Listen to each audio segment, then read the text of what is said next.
piece of paper with a QR code back there, and it's also on the website. And I know we'll see some of you there. I hope we see a lot of you. Additionally, I think, Gary, you had an announcement. And then also Yui had an announcement. If you all could get into one spot, that would be great. Thank you. Okay, I guess it is on. Two announcements. Excuse me. First of all, in gratitude for the free use of this space every week, we put up a Dana box on the information table, and anyone who would like to express their gratitude with support for the cathedral across the way, that would be very much appreciated. The second announcement, the first of two Buddhist-themed walks through the Seattle Chinese Garden is going to be next Saturday.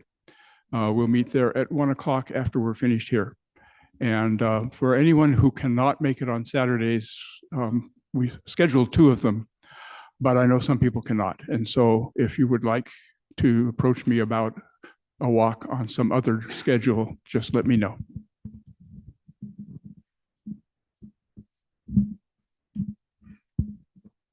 Thank you, Ajahn. Good evening. Good morning, everyone. So, I have a little news, good news for the I'm excited. So, okay, for the experienced woman meditation practitioner. So, this is about the meditation session with Machi Tirapanya. So, Machi is a student of Luang Por Puttathasa and Prajan Chayasaro, and she is teaching meditation class for women in Thailand at Suan Mok, Bangkok. And last Vanida, Il, and I, so a few of us that has been joining her class, and then feel like we gain a lot of experience and strengthen our practice. So Vanida tried very hard to invite her to teach like for non-Thai speaker, and we did it last December with a small group, and every participant, we got a good feedback. Every participant would like to have more session with her. So this year, she accept our invitation again to teach meditation for non-Thai speaker. It will be on June 1st via Zoom, and the space is, we accept like 20 people. And last I checked, I have only 6 spots left. So if you're interested, I post the flyer on the board. And also I have one more here, or you can come to ask me or Nit Noi about the session. Thank you very much. Meiji Tirapanya is very special. And yeah, if anyone could get her to say yes to a Clear Mountain session, it was Juanita. So take advantage of that. Talk to Yui. And if you've appreciated our Mission Majjhima videos, Yui's been one of the people behind that, along with Tyler and Christina. Bonnie, I think we had another announcement about volunteers. Miles is getting a workout. Close to We're having that big event Thursday night at Blodell, and there are still some spots available if anybody is interested in volunteering. I didn't put the sign-up sheet because they are pretty specific. So just find me afterwards and I'll talk to you about what that means. There also is a lost and found designated box. So if you've inadvertently taken anything home and need to bring it back, just place it in that box, and it is full of Tupperware right now. So take a look and see if anything is yours. Thanks. Please help us with the Tupperware, please. And if you've offered alms to Ajahn Kachana this week, their Tupperware is also probably there. So go, please help us get it. Thank you. The bulletin board also is for repeating events and such. So if you have a monthly event that we don't want to have to announce every single month, then paste it there and kind of it can be there for people to see. And this is the big thing, is what Bonnie's referencing next Thursday. The event that was maybe possibly kind of going to happen last week is going to happen with the usual Theravada fine print for impermanence. So it is going to happen as much as we know something can happen. So next Thursday from 6 to 8 p.m. in Blodell Hall, we'll have Longpor Liam and Longpor Jundi come. The Longpor Liam is the abbot of Wat Pah Pong, the head of the whole Ajahn Chah lineage, and he's Longpor Chah's Dharma successor. The fact that he's visiting us unexpectedly is an enormous deal. And Longpor Jundi is also a very senior disciple of Longpor Chah. It's rare in a lifetime to meet beings like this. They are really special. Please, if you can make time, then consider it. The details are on the website. We are having this live streamed in via Zoom as well, so that's great. But if you have a chance to be there in person, next Thursday, 6 to 8 p.m., they're very special monks, and it's rare that you'll get to meet people like this in a life. So I think that's as bad as enthusiastic as I can get. Ajahn, Imon Kap. Oh, actually, should we chant the highest blessings, Ajahn? Okay, we'll begin by chanting the highest blessings together. So the chanting book is in, if you're on YouTube or Zoom, it should be in the chat. And we'll turn to page 46.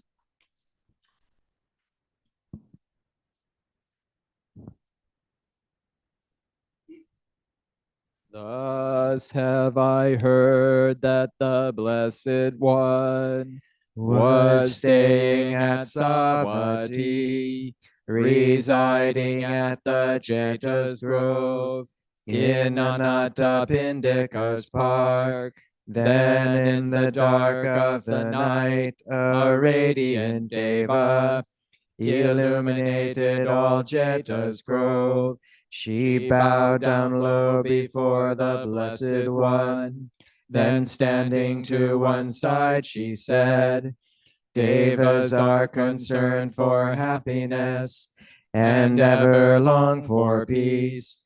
The same is true for humankind. What then are the highest blessings? Avoiding those of foolish ways, associating with the wise, and honoring those worthy of honor. These are the highest blessings. Living in places of suitable kinds, with the fruits of past good deeds, and guided by the rightful way. These are the highest blessings. Accomplished in learnings and craftsman skills, with discipline highly trained, and speech that is true and pleasant to hear. These are the highest blessings. Providing for mother and father's support, and cherishing family, and ways of work that harm no being. These are the highest blessings. Generosity and a righteous life, offering help to relatives and kin, and acting in ways that leave no blame. These are the highest blessings. Steadfast in restraint, and shunning evil ways, avoiding intoxicants that dull the mind, and heedfulness in all things that arise. These are the highest blessings. Respectfulness and being of humble ways, contentment and gratitude, and hearing the Dhamma frequently taught. These are the highest blessings. Patience and willingness to accept one's faults, seeing venerated seekers of the truth, and sharing often the words of Dhamma. These are the highest blessings. Ardent, committed to the holy life, seeing for oneself the noble truths, and the realization of Nibbana. These are the highest blessings.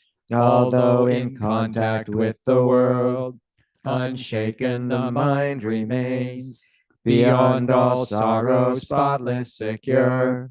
These are the highest blessings. They who live by following this path know victory wherever they go, and every place for them is safe. These are the highest blessings.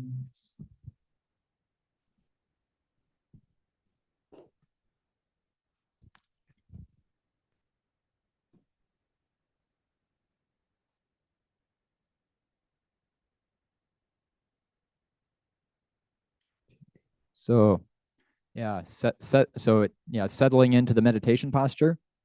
Find a way to sit where you can sit comfortably for 25 minutes or so. Yeah.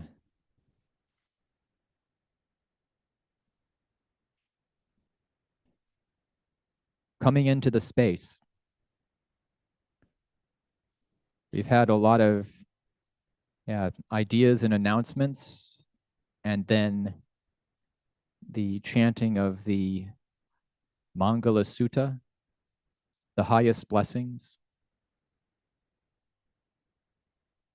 That's an invitation to settle.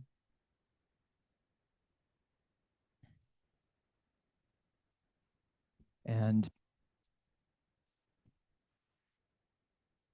the word Mangala, it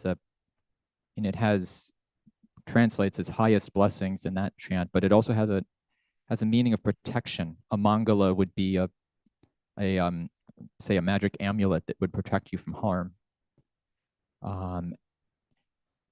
And you might be able to extend it a bit to imagine a sacred space that is where one is safe from harm.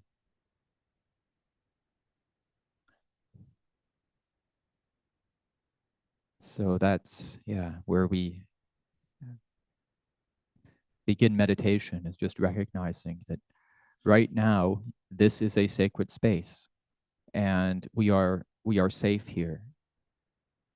We're with friends and we occupy this space together.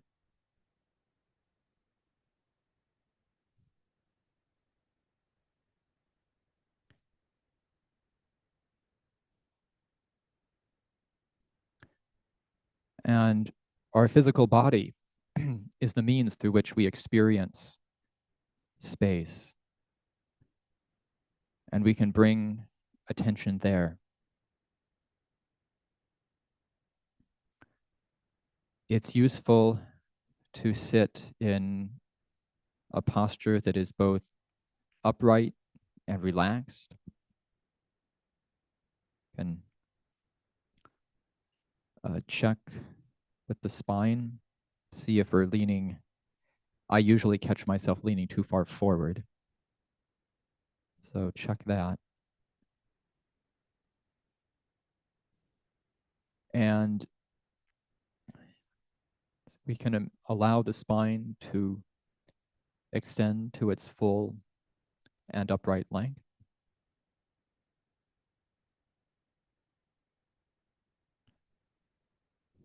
It's as if a fine thread, we're just gently lifting the top of our head.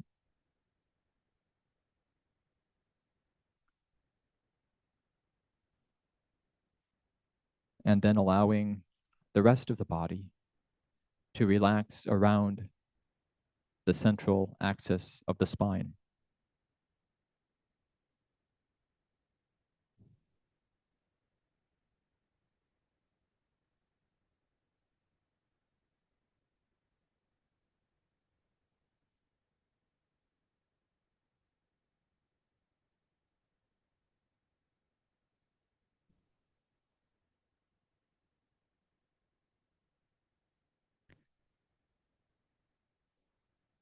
And when we pay attention to the body in this way, one of the most prominent sensations is that of breathing.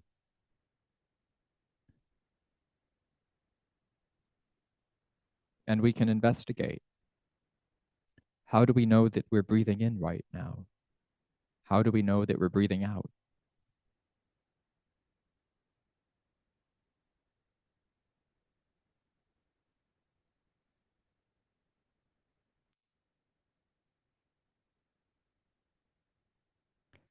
We might feel the air coming in and out through the nostrils.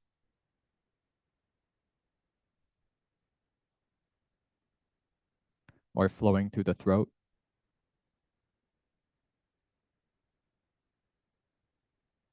The shoulders rise up on the in-breath. Settle down on the out-breath.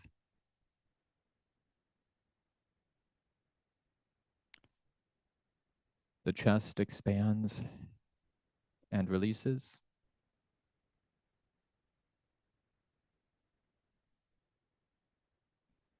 The belly rises and falls.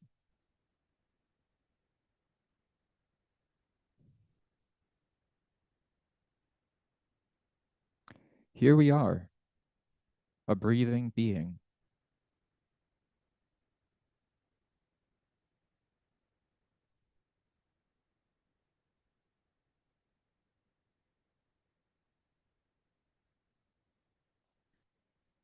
And so we can take just 2 minutes to practice this way, really bringing our attention to knowing what it's like to breathe in, what it's like to breathe out.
And while being aware of the physical sensations of breathing in and out, we can also be aware of the energetic experience of breathing in and out. When we breathe in, there's a sense of rising, brightening, enlivening, energizing. And breathing out, settling, soothing, sinking, relaxing.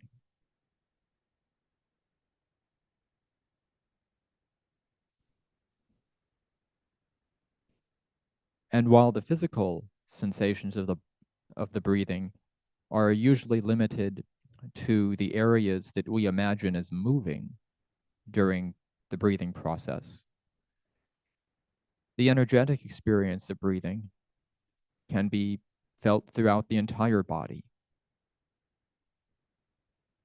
So even your hands and feet energize and relax in the rhythm of the breathing.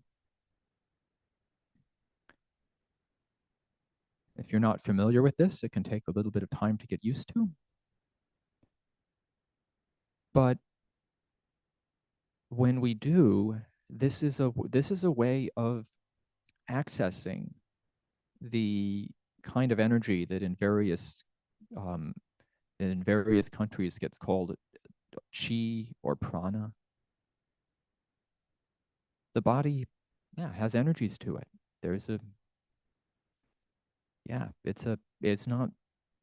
It's not just a sort of lump of dead flesh.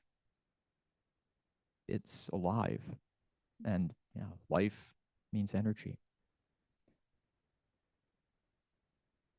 So we can practice with this for a few minutes. See if you can find the energy that arises and settles with each in and out breath.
And so when we can locate and stay with this energetic quality of the body, we notice that it's not, well, this is by no means just the body.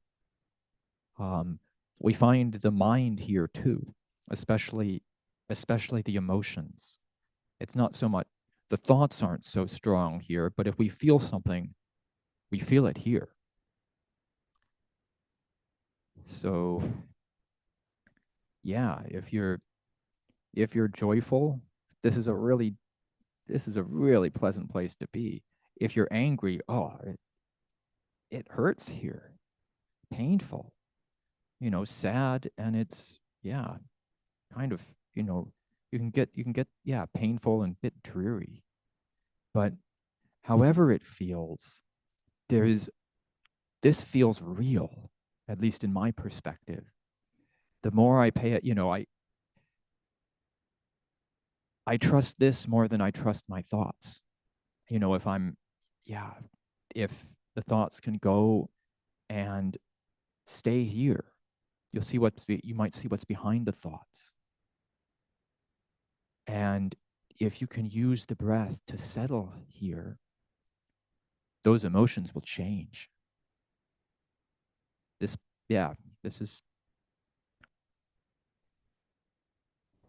is a place of, where body and mind meet, one of my teachers said. This is the place of awakening.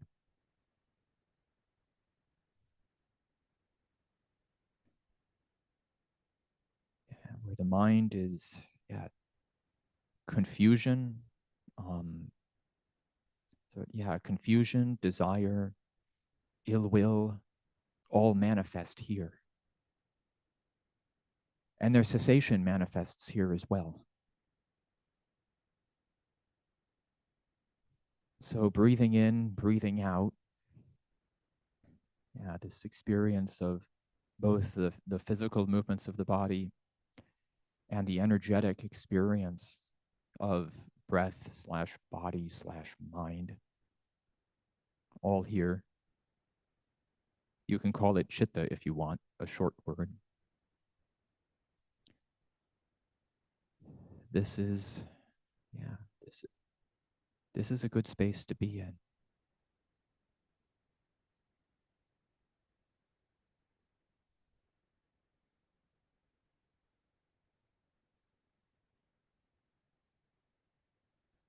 So one simple exercise is just being able to tune the energy of meditation here. If you're feeling sluggish, then pay more attention to the in-breath. If you're feeling over-energized, agitated, fearful, more attention to the out-breath.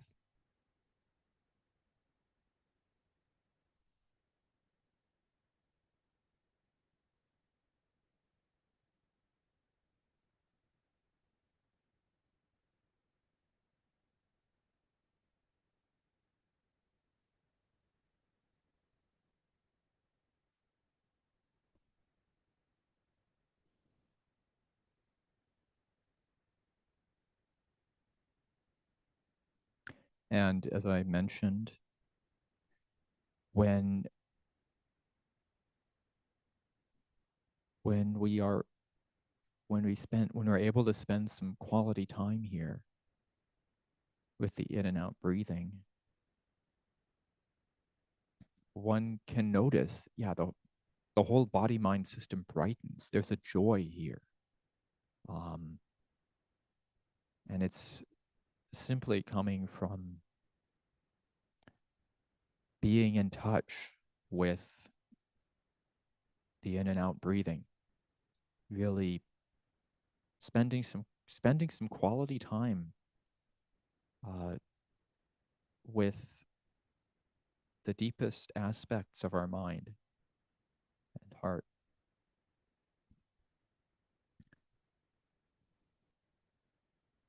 And when that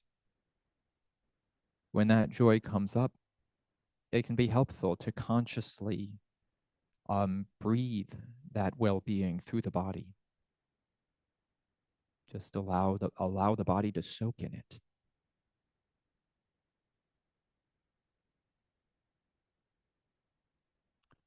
Be a sponge.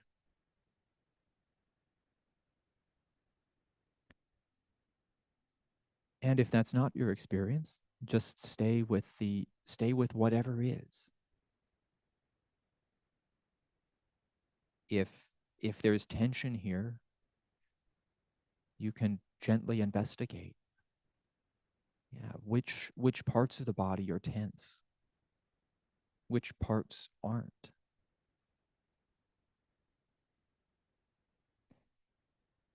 And if there's really big sort of blockages or tensions, it's often helpful not to go at them, to try to go at them directly, as I'm going to fix this.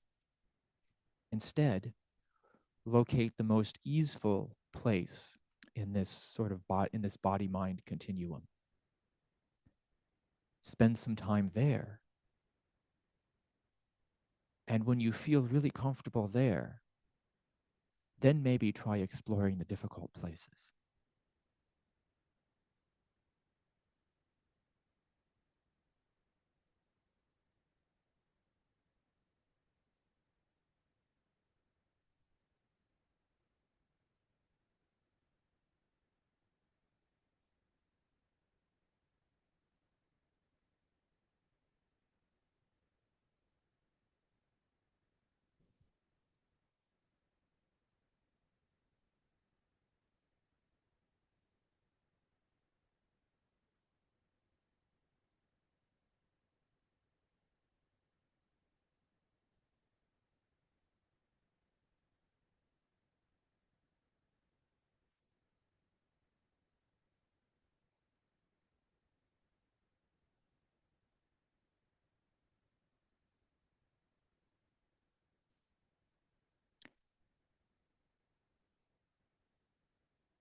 And so, however this meditation period has been for you, simply acknowledge that. It's like this.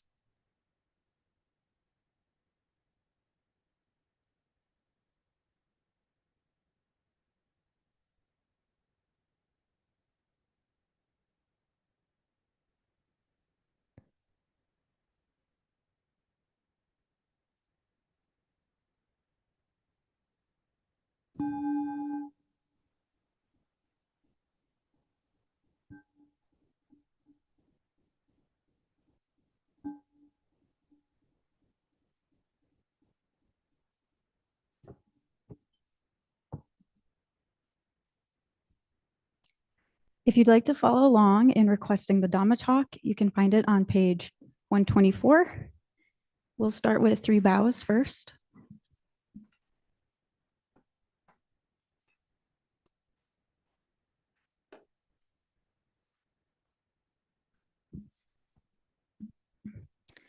Brahmachaloka Dipati Sahampati Katanjalianam Diwaram Mayachata Santi Dasata Parajakajatika Dese tu Dhammam Anukapimam Pajam.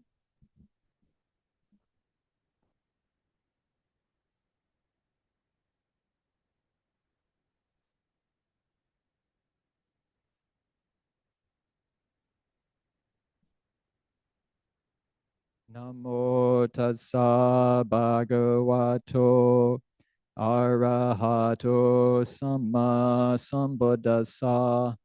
Namo tassa bhagavato arahato samma sambuddhassa. Namo tassa bhagavato arahato samma sambuddhassa. Buddhang dhammang sanghang namasami.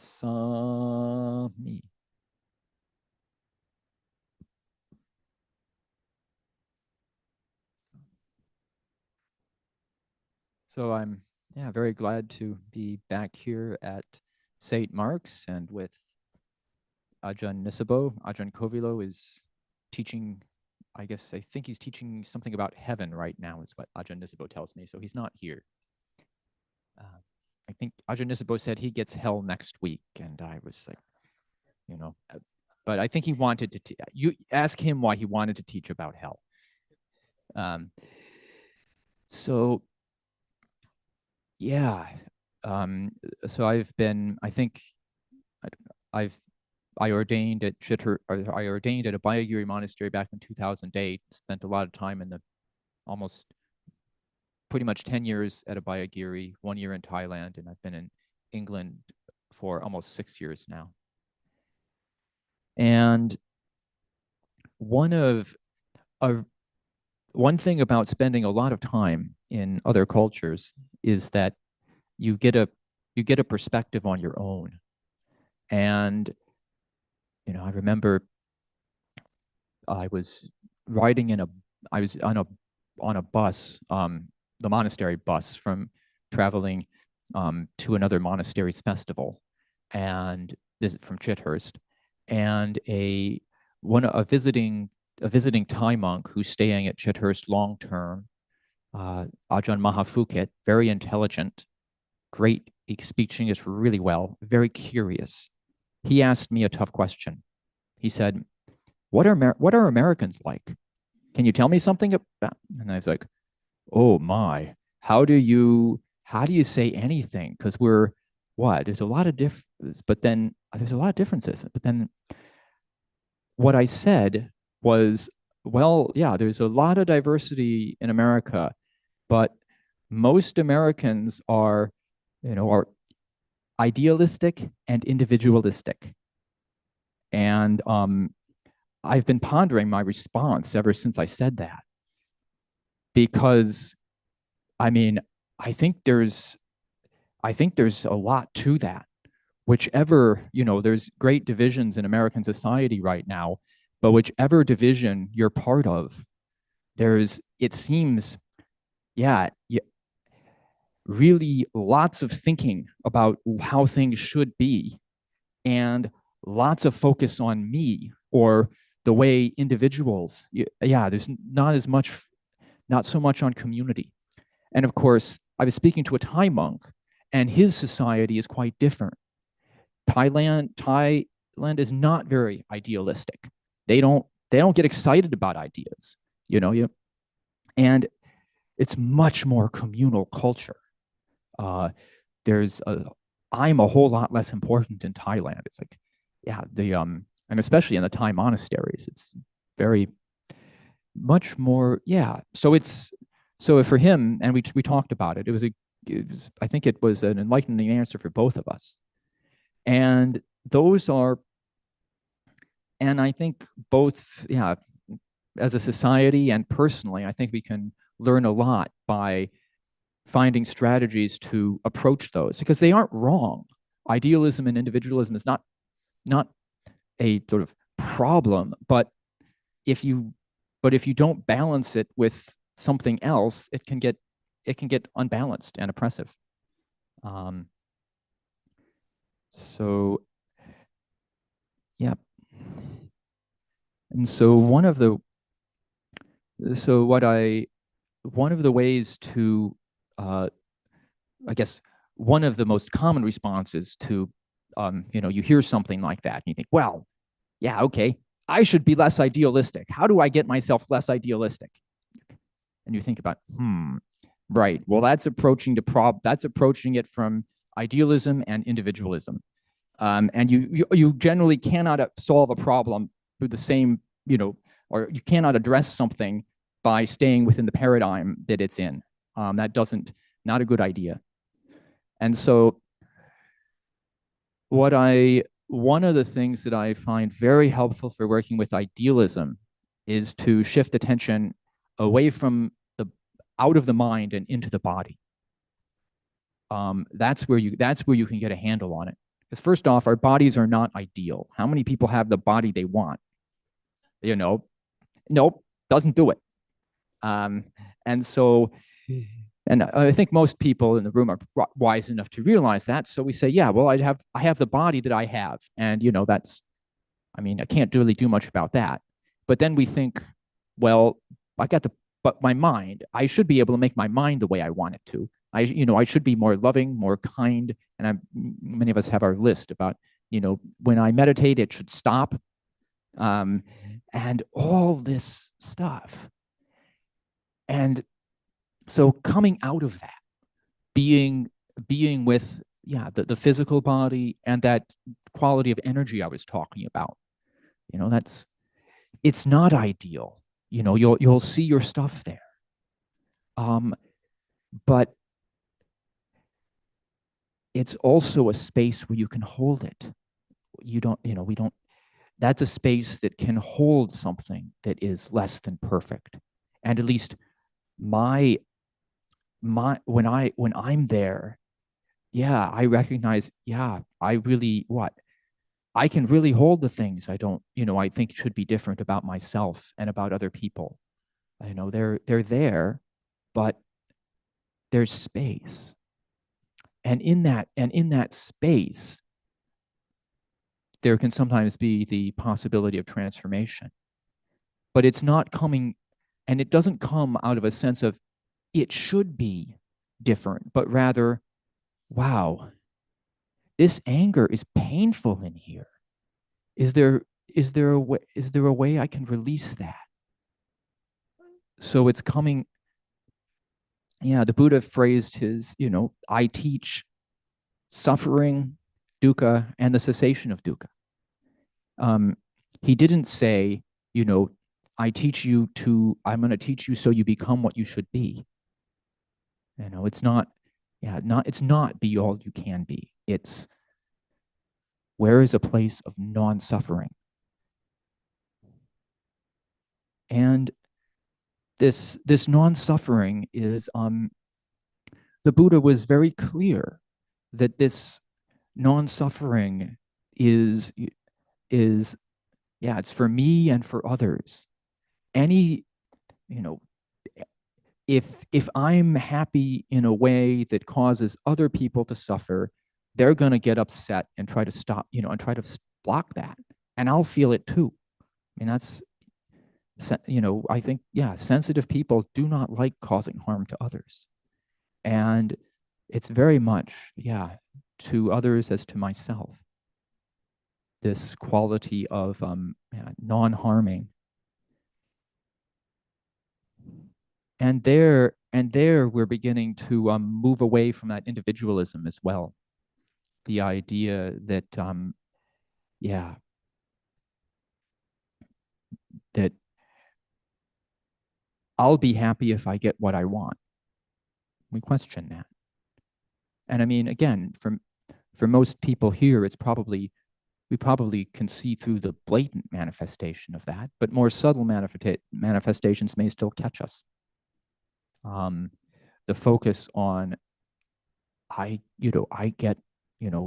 getting what I want and paying a lot of attention to that.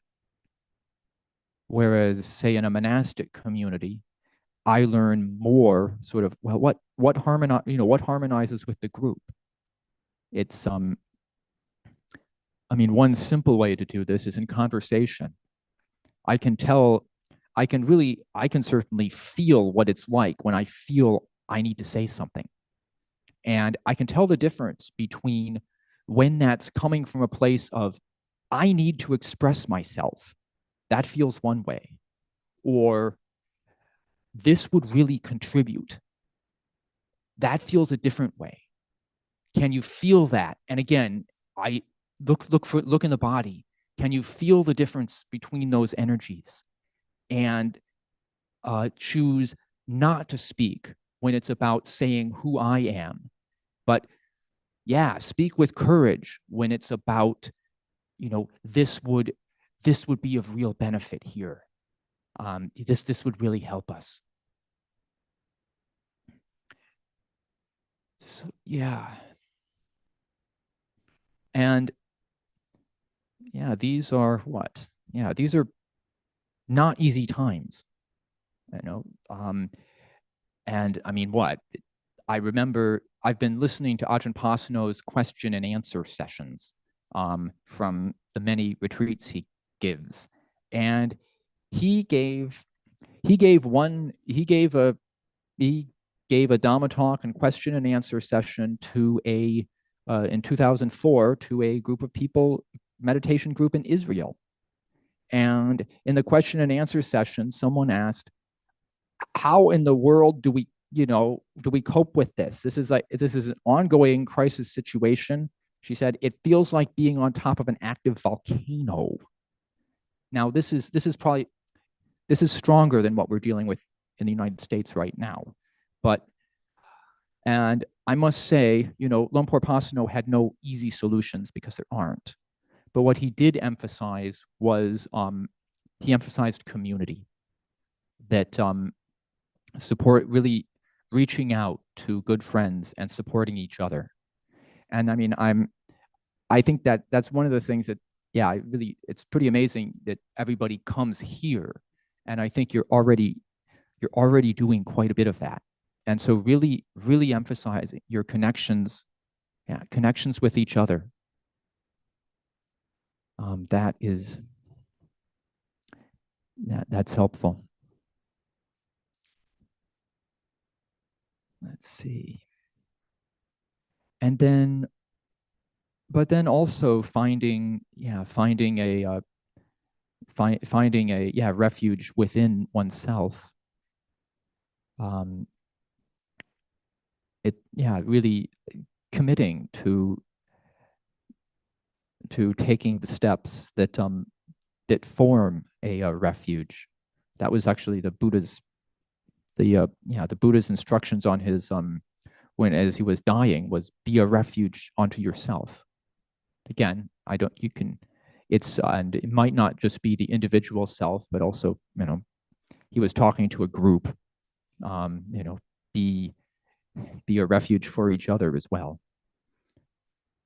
But yeah, taking the time to really pay attention to what is of benefit internally, what really nourishes us for the long term. And yeah,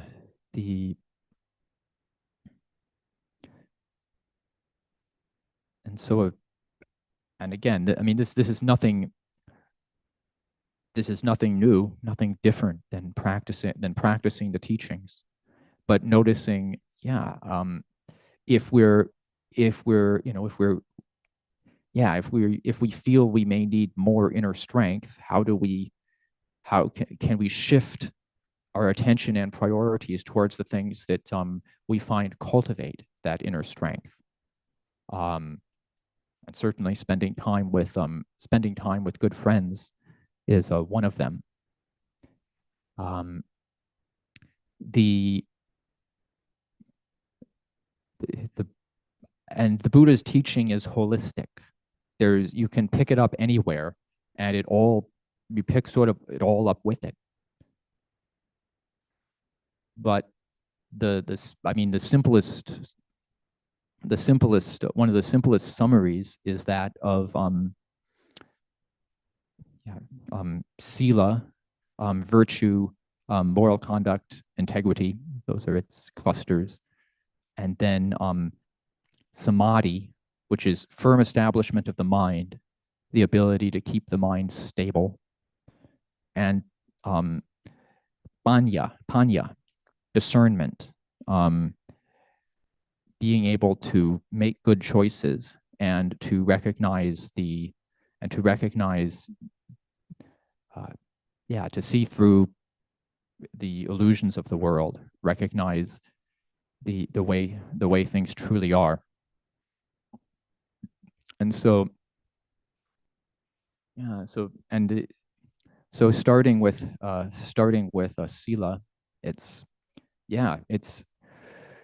that's a very important base. Morality, if we choose to keep our behavior within limits, skillfully chosen limits, then the result of that is, if we reflect on it skillfully, is self-respect. We recognize that, yeah, we have ethical principles. We're not hurting people. And boy, you can certainly see the counterexamples in modern society.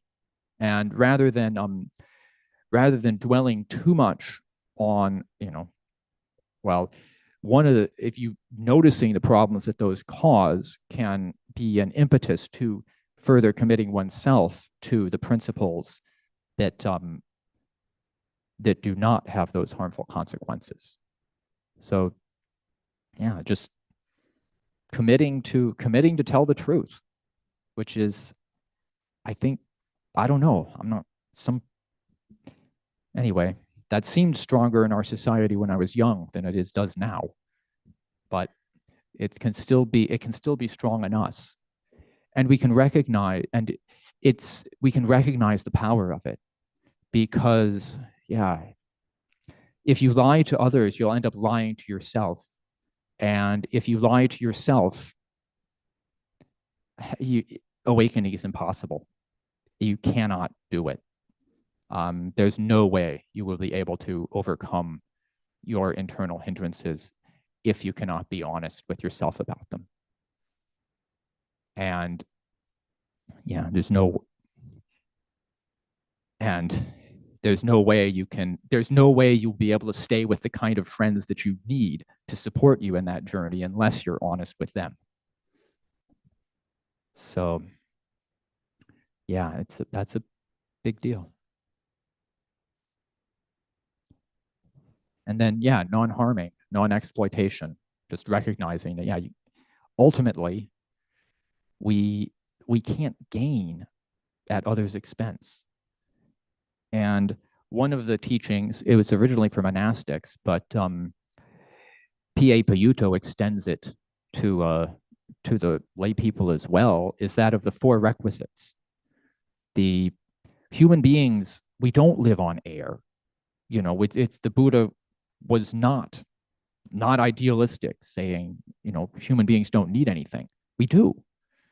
And what we need are, the Buddha listed as clothing, food, shelter, and medicine. And so, yeah, we can, and so those are human needs. And it's good to recognize that.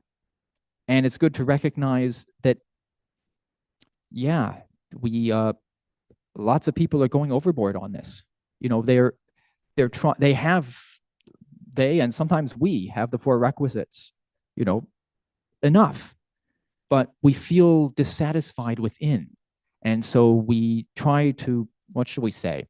And the external world says very clearly, if you buy this thing, you'll feel satisfied within. So we try it.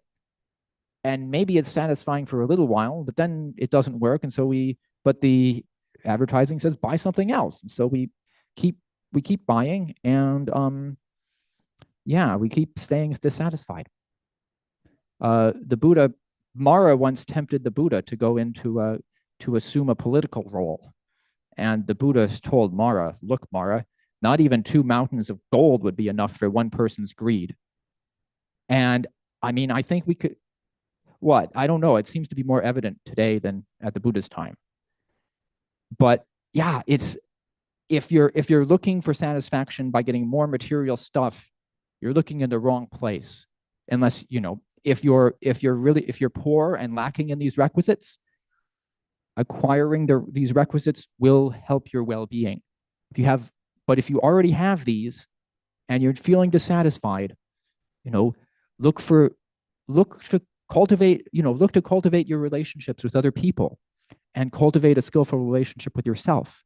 And that's where you'll find satisfaction. And if you have extra material stuff, try giving it away and really delighting in that. Generosity, and we forget how to recognize our own goodness in this culture. And some people, I was talking with someone yesterday, member of my family, and she was saying how difficult it is to recognize the contributions that she makes to our family, which are massive.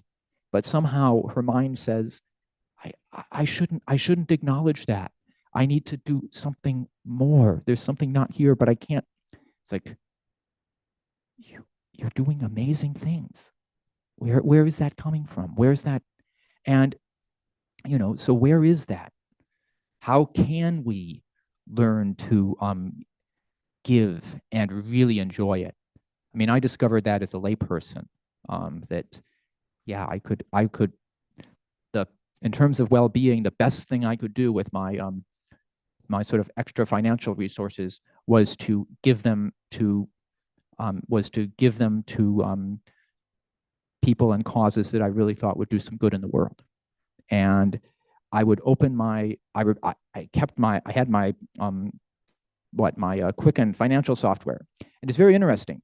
I would open that up and I would look at I would look at the pie chart of how I was spending my money, and my heart would glow.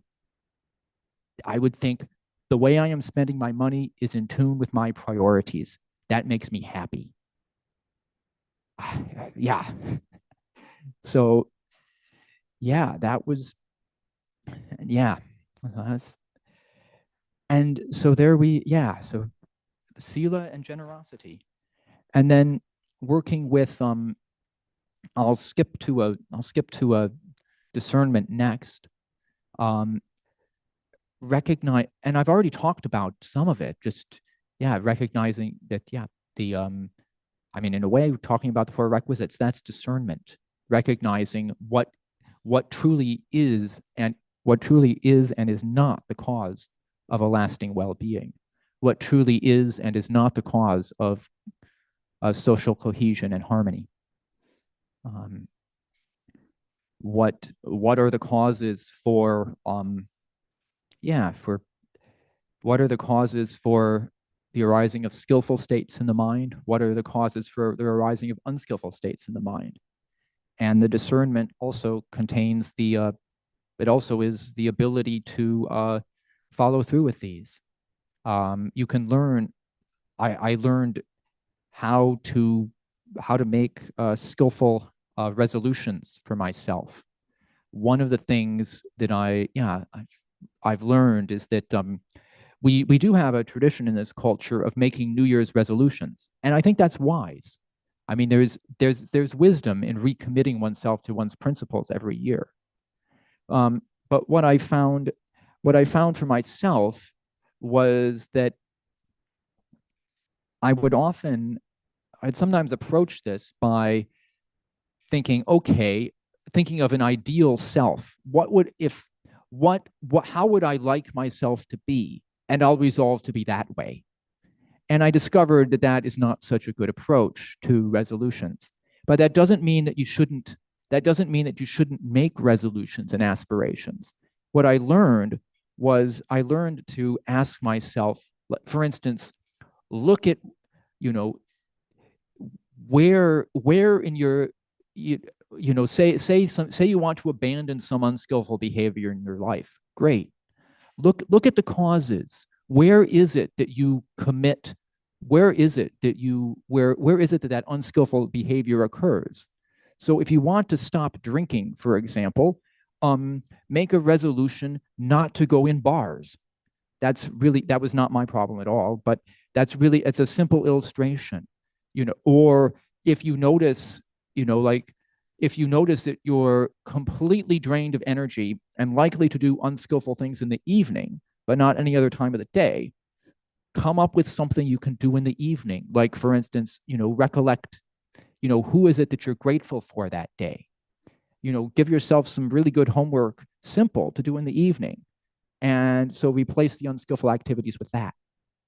And so this is what I found more effective than approaching resolutions with idealism.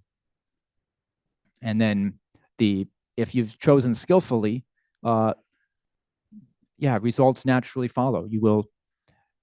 Those times will be less problematic for you. And similarly, so And then for samadhi, this is the, my teacher, Ajahn Pasano, translates this as the firm establishment of the mind. I find it helpful. Yeah, concentration, sometimes, you think Rodin's the thinker like this, scrunched up, really. I mean, it's not it is concentrated, but it's not samadhi. At least not as I understand it. And so with samadhi, you're looking for what we were talking about in that meditation, a really relaxed quality of body and mind. Relaxed, precise attention is some words that I find helpful there, because oftentimes when we think of it, if we think of relaxing, we think of spacing out and not paying attention. When we think of precision, we think of tensing up. And so learning how to cultivate that through meditation. And in some ways, that's the one that takes the most work, because I don't know any substitute for practice on that one. So, and I could talk longer, but I find that question and answer periods are some of the most productive times for these groups. So I think I will end my Dhamma talk here and open up for questions. Handamayam Dhamma Kataya Sadhu Karam Daramase. Sadhu, sadhu, sadhu, anumodami.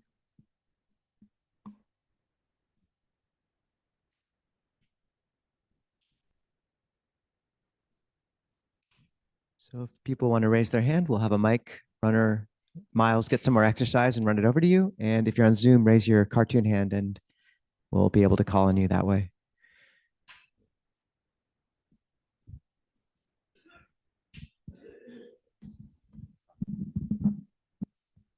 Hi, thanks for taking my question. I was just thinking about this a lot, the selfless and selfish actions. And sometimes I see in myself desire to do something selfless, and it feels a little selfish when I get the recognition back. And I was just curious what your thoughts might be on how to continue to do selfless acts without getting too in your head about the recognition that you get and the satisfaction you can get from doing easy things that gain a lot of recognition versus the hard things, which may get a little less recognition. Thank you. Yeah, thank you. Same family member was talking about how difficult it was to receive praise. And one of the most helpful things that I find is that, I too find it difficult to be praised. So it's, so if someone says, I really liked your Dhamma talk, I'll often feel a bit uncomfortable. But I've learned, I will, if there's any time available, I will follow that up with what is it that you appreciated? What touched you in that Dhamma talk? So now, and they tell me, and that's very helpful feedback for me. And it's both feedback that I can use to shape how and why I say things in the future. And it's also connecting, because they will tell me often, what specific benefit they received from that. I think I might have a way forward with this relationship I've been struggling with, or I feel like I'm more able to love myself now. And when someone tells you something like that, I feel connected to them. It's not about what I did. It's about my connection with them. And I mean, it feels great, but it's also really wholesome. It's not bolstering my ego. I'm just, in a way, I also recognize that what they're doing actually you are doing most of the work, and listen, I just say something, and it's up to you all to take this in and really benefit from it. Okay? May I add one thing, Ajahn? Yes. There's a sutta where the Buddha says, a true person, when speaking about his own or their own good qualities, speaks little, holding back. Or yes, when pressed with questions, no, does not speak about their own good qualities, but when pressed with questions, they speak little, holding back. A true person, when speaking about another's good qualities, speaks in full, in detail. A true person, when speaking of their own or another's bad qualities, speaks little and holds back. And just this dynamic of the 8 worldly winds: pleasure, pain, gain, loss, fame, disrepute, praise, blame, censure, disrepute. 4 of the 8 are to do with the comparing mind and social, being, hit by the social winds. And it's just such a powerful force.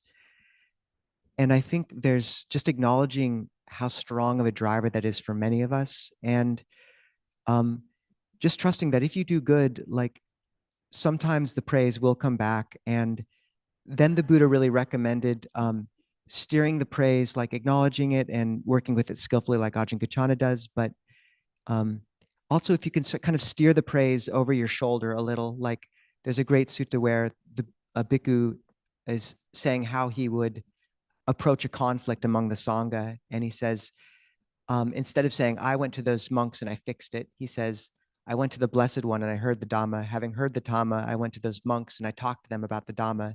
Having heard the Dhamma, they then came in line with the Dhamma. And if you can always, say, well, I had this great example when I was a kid, or it was just such a beautiful act that they did. I felt inspired. Like there's a beautiful little Aikido you can do there. And then, those times when I think there's plenty to work with just in the space of those times where you see yourself hinting at what you did and just, hoping you get acknowledgement, like just work with that moment. And if you just hold back in those moments, there's a real majesty of spirit that's available there. So, yeah.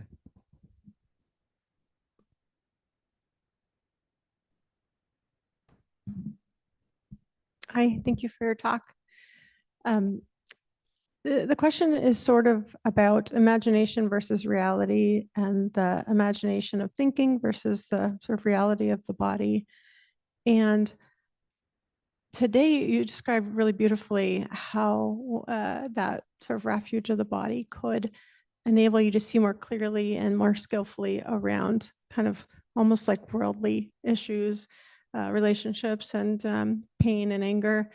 I'm wondering, some Dhamma seems to point out if you have this connection with reality or the body and the mindfulness steps, that there's something else there that leads somewhere else other than kind of cleaning up your life. That liberation is sort of beyond that. And I'm just curious if that's how to put this Dharma talk in context of that. Like I really love the idea that I could be, more joyous and wholesome and engaged, but I also am curious about the other portion of that. Yeah, the other portion is very there.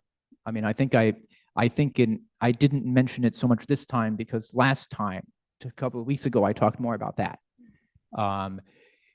But yeah, it's I don't know how many people have a chance to come on Thursday for Lumpur Liam, but if you look at Lumpur Liam, I've spent enough time, and Ajahn Nisaba, I think, has spent more. He's someone who both, I would say, transcends the world and works astonishingly skillfully within the world at the very same time. It can be done. But again, there's people who are much, who are, a lot more skillful at it than I am. Again, I said some things 2 weeks ago about the quality of knowing and how that can go beyond the quality of knowing is at least my understanding, my sort of direction towards the transcendent. But so I might refer you to, if you're interested, I might refer you to my presentation 2 weeks ago here.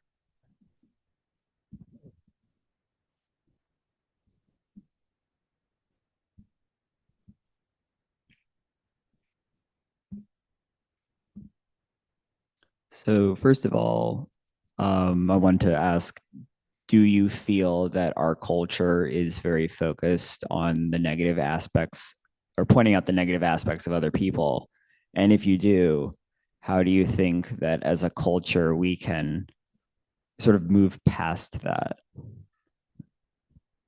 Yeah, I mean, as a monk, I'm somewhat divorced from the popular culture, but yeah, from my understanding is that there is a great deal of criticism out there, and it is yeah, sometimes my understanding is sometimes elections are much more about how much mud you can sling at your opponent than than what you have to contribute yourself. So on my limited experience, yes, I would say that it does seem that there is a lot of criticism out there. And as to where to go with ourselves and how to work with that, let's see. Yeah, I mean, being able to empathize and understand people you disagree with can really help. It's not such an easy skill, but I mean, from their point of view, they seem to be right, and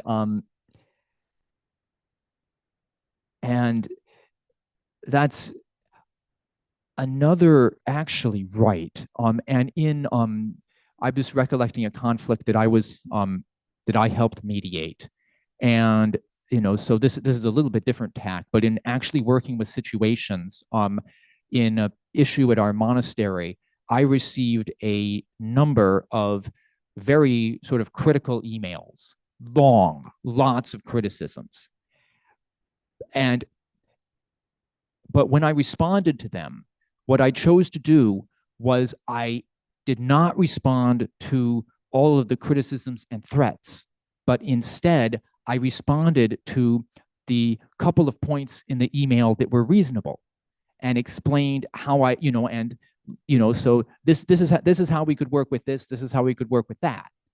And rather than, gosh, if with those threats, if I had said, don't you dare do that, oh my gosh, we would have been sunk. So that in working with sort of concrete situations, that's one thing. Respond to the reasonable stuff and ignore the unreasonable stuff, and that can help shift the discourse. Can I add one thing, Ajahn? So many of you know the precept against lying, but one of the 4 qualities of unwholesome speech is also pisuna vacha, which is divisive speech. And it's not slander because it's honest things you're saying about another person, but it's with the intent to divide. And the Buddha doesn't just encourage us to avoid that, but also says he kind of adds the positive counterparts. One rejoices in harmony, speaks words conducive of harmony, rejoices in seeing those who are split apart brought together. And I think the beginning point of letting go of this critical mind is letting go of it over time towards ourselves. Our inheritance in this culture is a brutal edge of self-criticism. And that's just something that has to be confronted in practice one way or the other early on. And it's a storm for people to confront that. But it does, you do see the unskillfulness and untruthfulness of those internal speech patterns and self-criticism. And it does wind down and fade. And meanwhile, you're cultivating these positive qualities like, sila, virtue, how you're using your life and your wealth and your this time you have. And that has a real healing quality in the heart. When people start encountering deep samadhi, often they'll go through a long period of kind of grieving for past actions as kind of the wounds heal. But the point is you come away with a chitta much brighter, and it happens almost imperceptibly, but it's very powerful.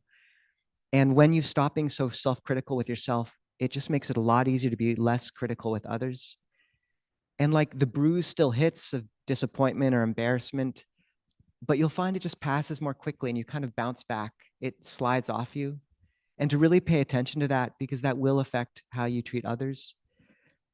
And then just to take very seriously the Buddha's admonition against gossip, like cut it off. If you need to say something about another person in a certain context, like really frame that conversation, say, I usually don't talk about others, but I actually think I need to speak about this one issue in this context. But really, like, that is a foundation for a community like this. And I think it's the real Achilles heel of most Buddhist practitioners and monastics too. You know, we're all in this boat a little bit. Not most monastics, but I know it's something I've worked with in the past. And the final thing is, sometimes there's a bit of a get out of jail free card us practitioners can use, where you have a friend who gossips a lot and you don't say anything, but you kind of let them go and you get all the juicy bits, but without getting your hands dirty. And I think we all know this kind of sleight of hand. And when the Buddha says speaking words conducive of harmony, I think this is him encouraging you, like, actually, there's a place in those situations. It takes a little more bravery and you have to choose the right moment, but just saying, like, actually, this person has a lot of really beautiful qualities. Or if it's the same old conversation about a political party you've heard 100 times over dinner before, just say, like, you know, I think these communities are really suffering for these reasons. And if we grew up in that informational ecosphere, we might have the same view. But yeah, just taking seriously those interpersonal dynamics, and that will affect how you think about others too. So rejoicing in harmony. That's one of the key metrics for Ajahn Kovilo and myself, of who we draw close to. So.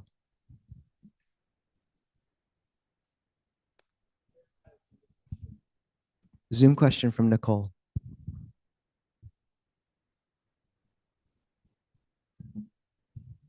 I think you're still muted, Nicole. There we go. Oh, we can hear you. Okay, thank you, Bhante.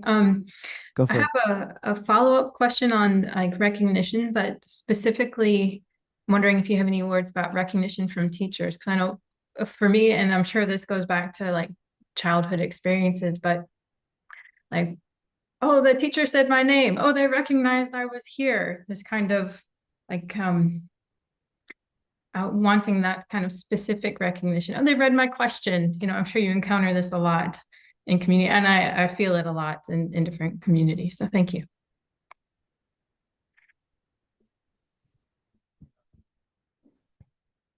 Let's see. Yeah, specifically seeking recognition from teachers. Yeah. Let's see. Yeah, I mean, I'm just trying to, yeah, because I felt that a lot in one spiritual community I was in. And then when I moved to this one, it just felt different. It was, I maybe Ajahn Nisabo can say something about it, but it was interesting. I just didn't feel like Ajahn Pasno and Ajahn Amaro just didn't seem to encourage that all that much. So that seeking and how to, I mean, certainly recognizing it within yourself. And again, you know, just being perhaps willing to hold back, recognizing that you know, if there's something good, you can recognize it in yourself. And if your teacher is skillful, they will probably eventually, they'll notice it too, but they may or may not point it out, and that's fine. The sort of the motivation for skillfulness is not someone else's praise, but the intrinsic results of being skillful are happiness. Maybe Ajahn Nisabo has something to say. That was great. And I think what Ajahn Kachana is pointing out with like long prapassana spaciousness, like, it's a real, like, when you step into a community that's spiritual, I think we have this conceit, like everything's going to be bad. And then we find our same old patterns right there waiting for us. And it's a blessing because these communities are such safe places to work with that if you do it skillfully. And the same with a good teacher, like you can watch the projection come up, but a good community will be like a very clear mirror where every worldly impulse you kind of jump into, like the FOMO or the urge to be heard or seen, you just feel immediately like, oh, that was a stain, that kind of tastes a little bit strange. and just to like watch that process and trust that to refine. And it's just part of it. Like, I do this with my teachers as well. Like these projections are powerful. And often what I'll do is I'll acknowledge I'm a caricature of myself in certain situations. And that kind of helps. Just say, I really, like I know I'm acting in a bit of a, not a caricature, but yeah, I'm kind of in a mode where I really want to be liked right now, and just acknowledging I have that energy. And that sometimes helps settle it a bit, but just trusting wisdom to kind of refine those impulses little by little.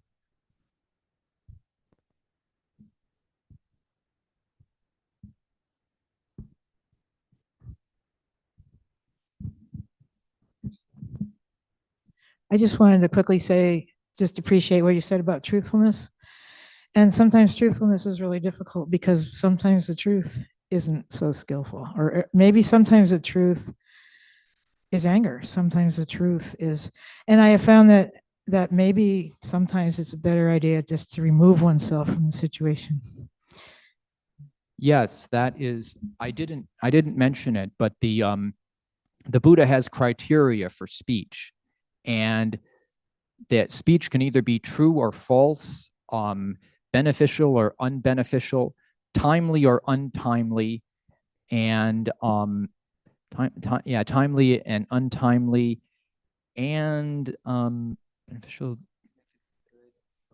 Yeah, connect. Okay, yeah, and then might be something. There's 8, but anyway, true or untrue, beneficial, pleasant or unpleasant to receive. And so the Buddha said that he dismissed anything that was false and beneficial as non-existent. So he only dealt with 6 cases. That's the first thing. But for what is true but unbeneficial, you don't say it.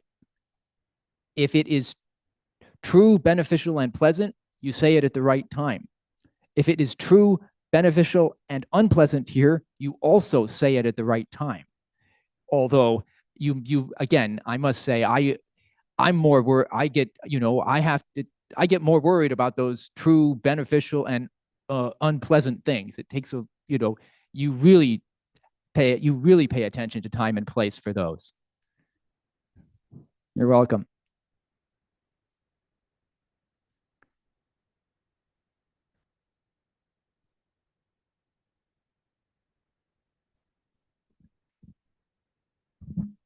John, thank you for the talk and thanks for accepting my question.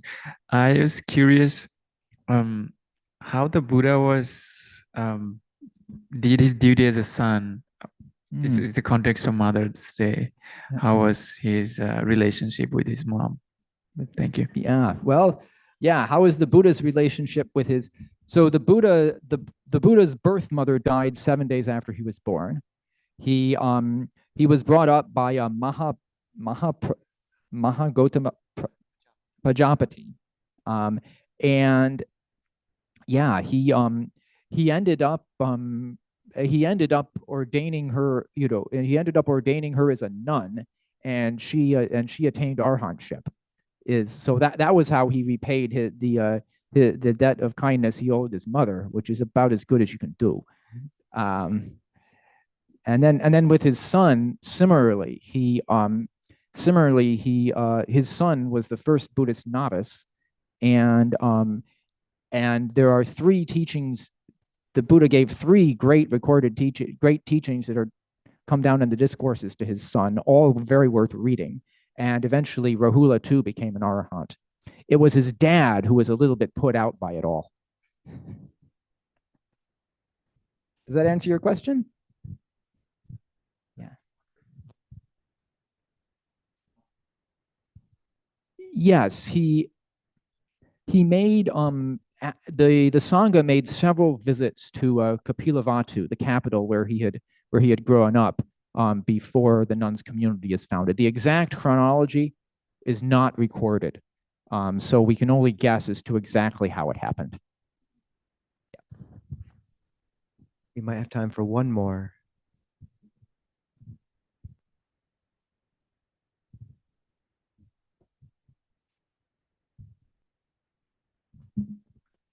Thank you, Ajahn. I know you spoke to the importance of community, and I definitely feel that. And but I notice when I'm in community and talking a lot, even if it's about wholesome things, my mind gets more jumbled. You know, there's something to be said about a silent retreat and not talking. So I wonder if you have any words of wisdom for that. Yes. Yeah, I think that's a very good observation. I was at a gathering of elder monks at Abhayagiri, and some of them were saying, I think we talk too much here. And I could agree with them. And we looked at what the Buddha, we looked at the Buddha's teachings on communal harmony for monastics. And, there's great stuff there, but they would often, one of the nicest descriptions is this group of 3 monks who live together, and they fulfill all their daily duties without speaking, but they're very much communicating and paying attention to each other. So yes, there is a place for speech, but there's also a place for being together in silence, and particularly if that's not a dead silence, but an attentive silence, where you're, despite not speaking, you're paying attention to the needs of others. That can feel really nourishing for the heart. Okay. So if we can just get 3 warm sadhus for Ajahn Gachana and visiting and the wonderful talk. Sadhu, sadhu, sadhu. The high standard for how we have to repay our parents now. Ordination and arahantship. So as we wrap up, what we usually do is just hold people in our hearts, read from the chanting request form, and then we can bring other names into the space as well.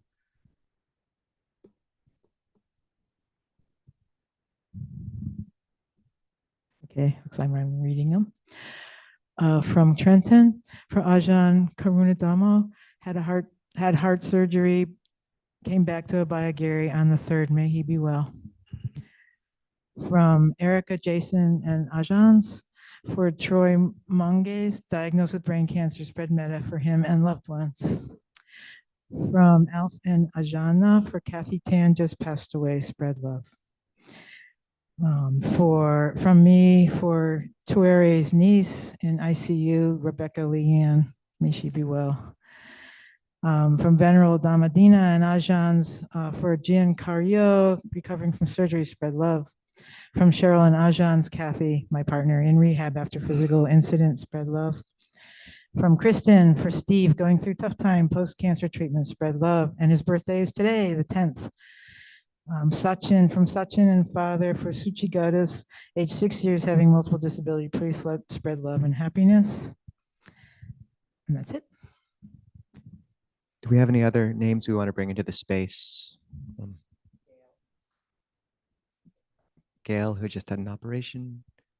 Like Marine.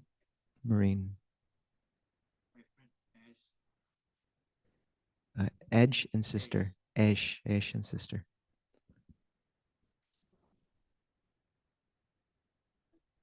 Jayanya, recovering from health problems. Evan. Steve. Ellen Wilhelm.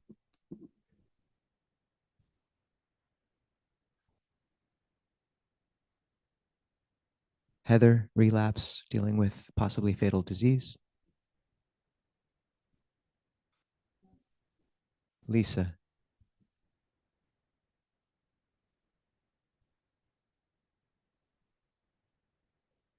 Axel's mother, Sunshine, who passed away about a year ago.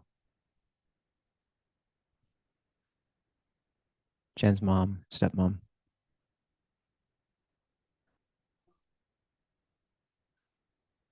Kitty, who passed away last week. Kate, who passed away in April.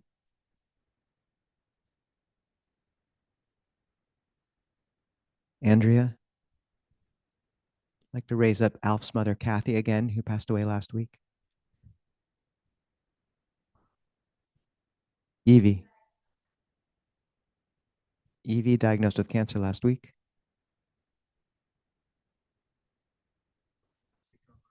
Noah's recovery. And to all of our mothers. Let's hold that in silence for about 20 seconds together, and then we'll chant.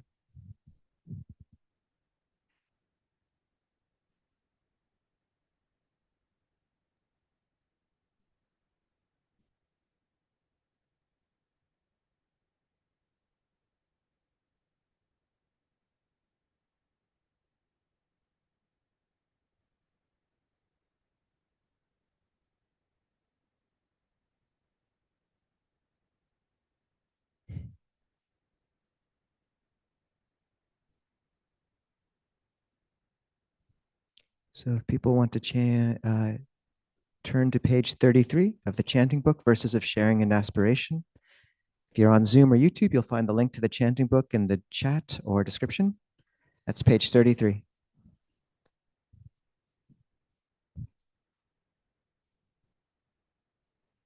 Now let us chant the verses of sharing and aspiration.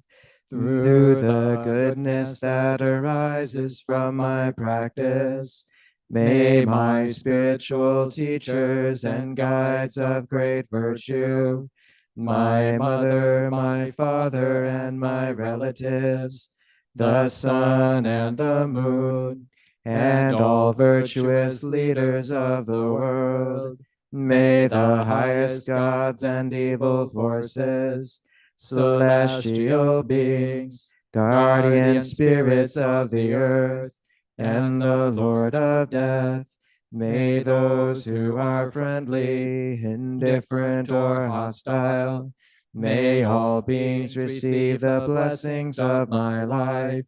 May they soon attain the threefold bliss and realize the deathless through the goodness that arises from my practice. And through this act of sharing, may all desires and attachments quickly cease, and all harmful states of mind, until I realize Nibbana in every kind of birth. May I have an upright mind, with mindfulness and wisdom, austerity and vigor. May the forces of delusion not take hold, nor weaken my resolve. The Buddha is my excellent refuge. Unsurpassed is the protection of the Dhamma. The solitary Buddha is my noble guide. The Sangha is my supreme support. Through the supreme power of all these, may darkness and delusion be dispelled.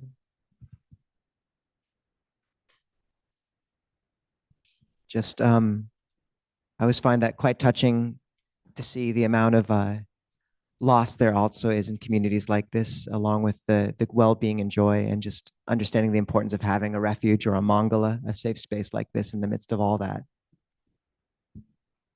So, as many of you know, this is when there's a chance for a potluck and some community.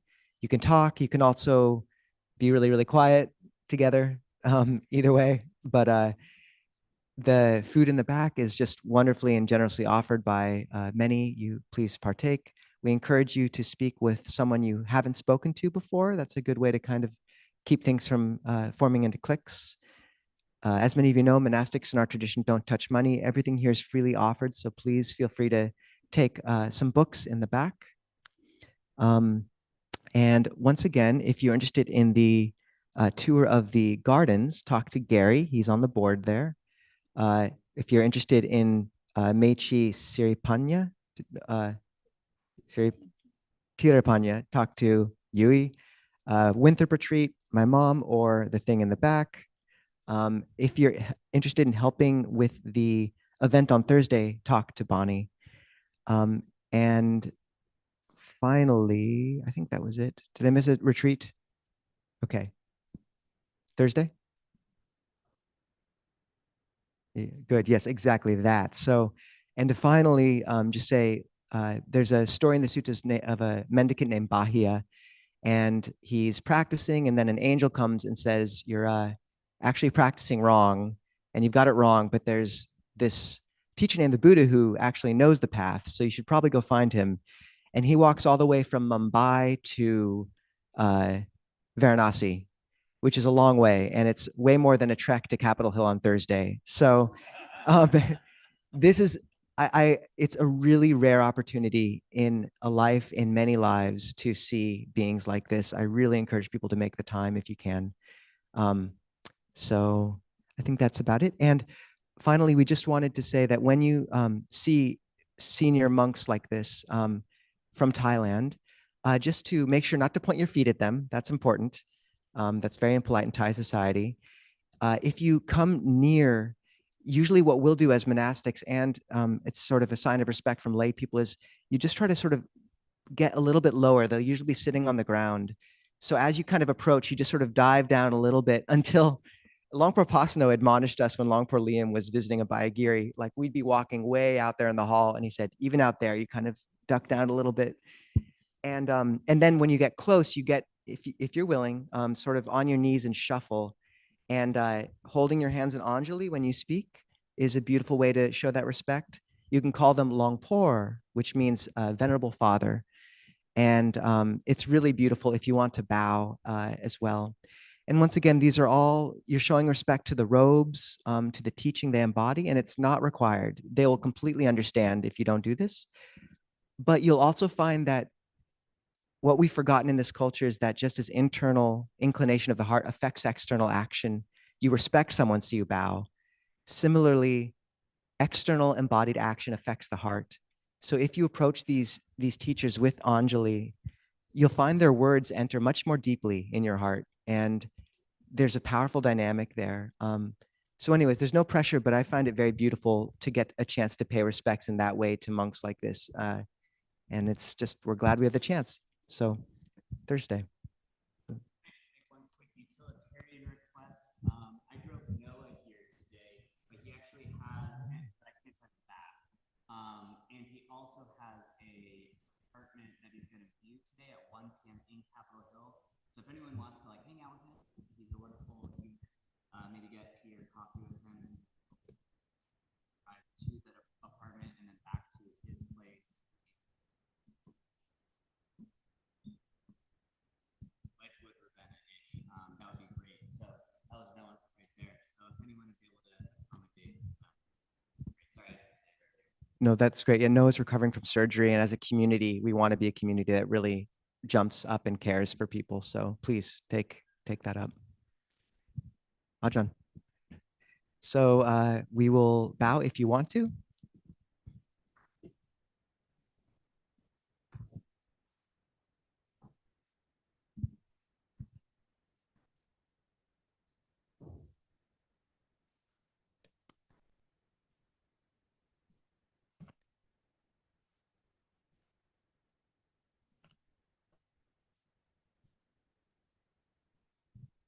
And wave goodbye to our friends on Zoom. And Zoom people can stay around for Zoom coffee hour if you want.